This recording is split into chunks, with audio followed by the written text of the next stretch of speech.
تو انہوں نے کہا کہ اضغاث و احلام، پراگندہ خیالات ہیں بادشاہ سلامت، آپ دن بھر سلطنت کی فکر میں ٹینشنوں میں سوتے ہیں تو ٹینشنیں ہی خواب میں آئیں گی. تی موٹی پتلی گائیں. وما کننا، وہ کیا ہے، وما نحن بتأویل الاحلام بعالمین، اس طرح کے خوابوں کی تعبیریں ہمیں نہیں آتی. یہ کوئی خواب ہی نہیں ہے، بیکار سی بات ہے. کوئی خواب آیا ہوتا تو ہم ضرور بتاتے. اب یہ نہیں کہہ رہے کہ بھائی ہمیں نہیں پتا، ہم نہیں بتا سکتے، لیکن یہ لفظ زبان سے نکالنا انسان کے لیے بڑا مشکل ہے کہ مجھے معلوم نہیں ہے. یہ انسان اپنی کم علمی کا اعتراف وہاں کرتا ہے جہاں اس کا دنیا کا نقصان ہو رہا ہو. ڈاکٹر کے سامنے مان لے گا کہ مجھے نہیں پتا، کیونکہ پتا ہے وہاں فنٹر بنے تو بیڑا غرق ہو جائے گا.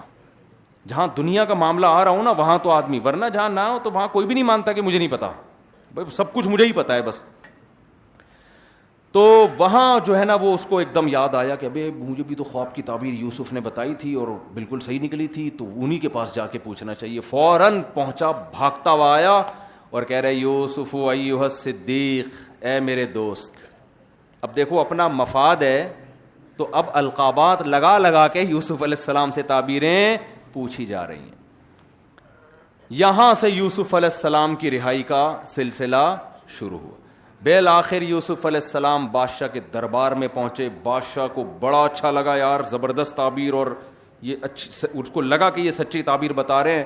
اور بات چیت ہوئی، بادشاہ بڑا آپ کی ذہانت سے متاثر ہوا. بادشاہ سلامت آ گئے فارم میں. بادشاہ سلامت کس میں آ گئے؟ فارم میں آ گئے. آپ کو پتہ ہے بادشاہ جب فارم میں آ جائے نا پھر چھوٹی موٹی عطائیں بولو نا بھائی نہیں. ایک ہوتا ہے ایک فارم میں آ گیا بیچارہ، کوئی ایک بیچارہ مزدور آدمی فارم میں آ گیا، زیادہ زیادہ آپ سے گلے ملے گا، یار آج مفتی صاحب بڑا اچھا لگا آپ سے. بیچارہ وہ یہی کر سکتا ہے، ایک سیلفی لے لے گا. ابا فارم میں آ گئے. ابا بعض دفعہ فارم میں آتے ہیں، جیب سے 500 کروڑ نکال کے دے دیا. اس سے زیادہ ابا فارم میں آنے کے بعد کچھ کرتے ہیں کہ چل بیٹا اب میں تیری دوسری بھی کرا دوں.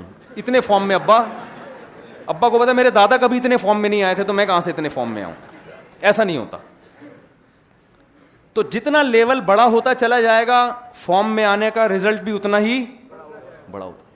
وزیر اعظم سے آپ ملے، وزیر اعظم فارم میں آ گیا، زمین لکھ کے دے دی، یہی ہوگا نا. تو بادشاہ لوگ جب فارم میں آتے ہیں نا تو بڑی چیز گفٹ کرتے ہیں، وہ چھوٹی موٹی چیز گفٹ نہیں کرتے. یوسف علیہ السلام نے دیکھا کہ بادشاہ کو میں نے تعبیر بتائی، مصر کو قحط سے بچا لیا، کیونکہ مصر میں قحط پڑتا تو بادشاہ کی حکومت بھی جاتی. بادشاہ کی حکومت بھی بچ گئی. ایک ایک اس میں عبرت کا سامان ہے دینداروں کے لیے. کوئی کام بھی جذبات میں نہیں آ کے کر رہے. ہونا تو یہ چاہیے تھا کہ بادشاہ جب فارم میں آتا تو فوراً اس سے کہتے کہ اپنی حکومت برطرف کر دو، مجھے حکومت میرے ہاتھ میں دے دو، یہ کرسی کسے دے دو؟ مجھے، کیونکہ تم دائرہ اسلام سے خارج ہو. وہ تو کافر بادشاہ تھا نا بھائی، وہ مسلمان تھوڑی تھا.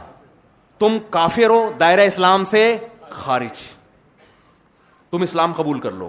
ان کو پتا تھا یوسف علیہ السلام کو کہ یہ کام بادشاہ عین ممکن ہے نہ کرے، یہ بھی کروانے کا ہے بھی نہیں اس سے. یہ تمیز سے آرام سے بعد میں دیکھیں گے. اس پہ حکومت کی کرسی بھی نہیں چھوڑے گا. یہ بادشاہ لوگ دنیا چھوڑ دیتے ہیں، حکومت نہیں چھوڑتے.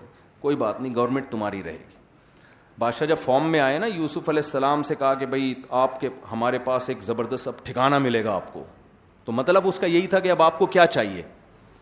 تو یوسف علیہ السلام کو اب ترقی کا موقع ملا. آئی بات سمجھ میں؟ ہم کہتے تو دائرہ اسلام سے خارج ہے، تو بت پرستی چھوڑ دے. لیکن نہیں، حکمت کے ساتھ، مصلحت کے ساتھ. یار کام وہ کرو جو ایکسیپٹیبل ہو، بات وہ کرو جو قابل قبول. وہ کہتے سارے مصر کو مسلمان بنا دے. ان کو پتا تھا بھائی یہ ایکسیپٹیبل گراؤنڈ ریئلٹی کے حساب سے یہ مانا نہیں جائے گا.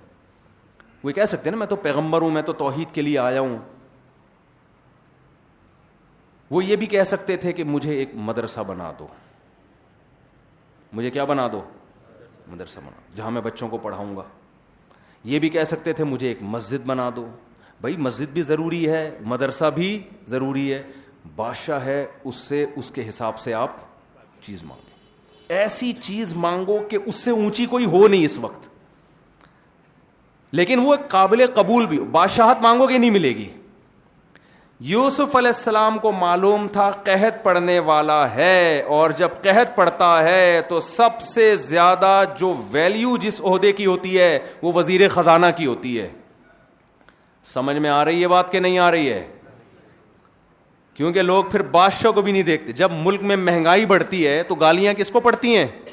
اصل تو جو معیشت کے ماہرین ہیں وہ ذمہ دار ہوتے ہیں نا. تم نے کیا فارمولا بنا کے گورنمنٹ کو دیا کہ بیڑا ہی غرق کروا دیا, صحیح ہے نا.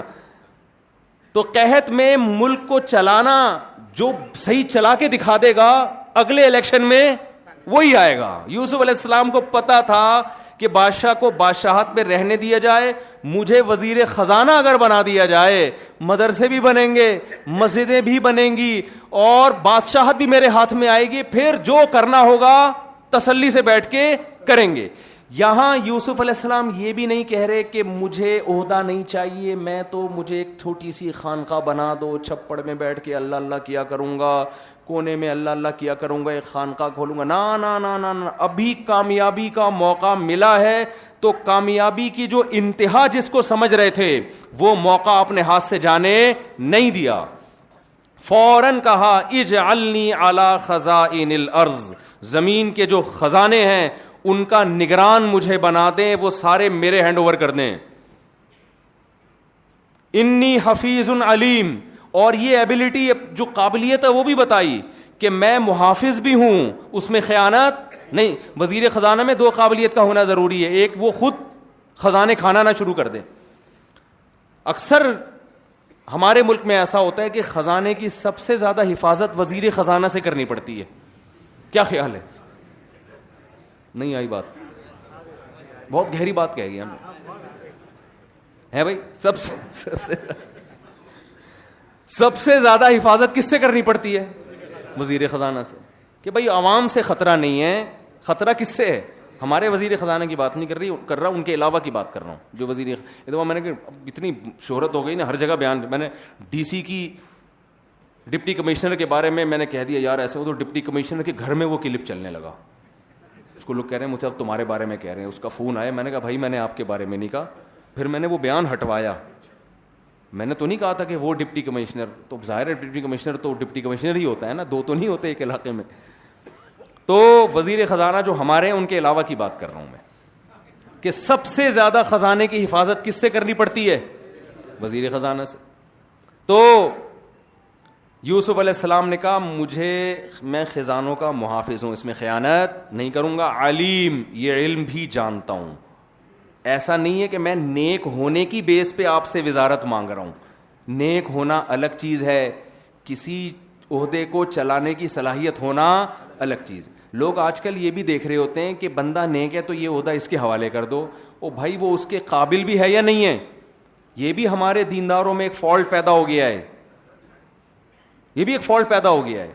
حضرات فقہا نے لکھا ہے کہ جنگوں میں جو کمانڈر جنگ لڑنے کی صلاحیت رکھتا ہے, دشمن کی چالیں جانتا ہے لیکن نیک نہیں ہے, اور ایک وہ شخص ہے جو نیک ہے مگر جنگوں کی صلاحیت نہیں ہے, تو جب کمانڈر بنایا جائے گا تو اس فاسق فاجر کو بنایا جائے گا, اس نیک کو نہیں بنایا جائے گا. میں سمجھا پا رہا ہوں؟ ہاں یہ ضرور ہے کہ اس کو بھی نیک ہونا چاہیے, کوئی اچھا نہیں ہے کہ برا ہونا کوئی اچھا کام نہیں ہے, لیکن سب سے پہلے جس کام کی آپ میں صلاحیت ہی نہیں ہے, آپ کو اس کام کو نیکی کی بیس پہ آپ کے حوالے نہیں کیا جائے گا وہ. تو یوسف علیہ السلام کہہ رہے ہیں علیم, میں یہ علم جانتا ہوں, خزانوں کو اسٹور کرنا, کتنا امپورٹ کرنا ہے, کتنا ایکسپورٹ کرنا ہے, قحط کے دنوں میں کتنا محفوظ کرنا ہے اور کتنا سیل آؤٹ کرنا ہے, یہ سب چیزیں میں جانتا ہوں. 7 سال قحط کے آئیں گے, اس سے مصر کی معیشت نیچے جانے کے بجائے اوپر چلی جائے گی. جیسے کورونا جب پھیلا نا, تجارتیں تباہ ہوئی, تو جو ایک پلاننگ کے تحت چلے ہیں انہوں نے اس کورونا میں زیادہ پیسہ کما لیا ہے, زیادہ پیسہ کما لیا جو پلاننگ کے تحت چلے. تو یہ صلاحیت اللہ نے یوسف علیہ السلام کو دی تھی. تو اب یہاں یوسف علیہ السلام نے کامیابی کا موقع ہاتھ سے جانے نہیں دیا, اور بالآخر آپ وزیر خزانہ بنے, اور بادشاہ کے مرنے کے بعد بادشاہت کی کرسی پہ یوسف علیہ السلام بیٹھے. پورے خاندان کو بلا لیا, گاؤں سے شہر. یہ بھی تو ایک ترقی ہے نا, کیا خیال ہے بھائی؟ گاؤں سے کہاں بلا رہے ہیں, یہ بھی تو ایک ترقی ہے نا. اب یہ اگرچہ موضوع نہیں ہے میرا, لیکن جب ابا کی ملاقات ہوئی یوسف علیہ السلام سے تو ٹینشن والے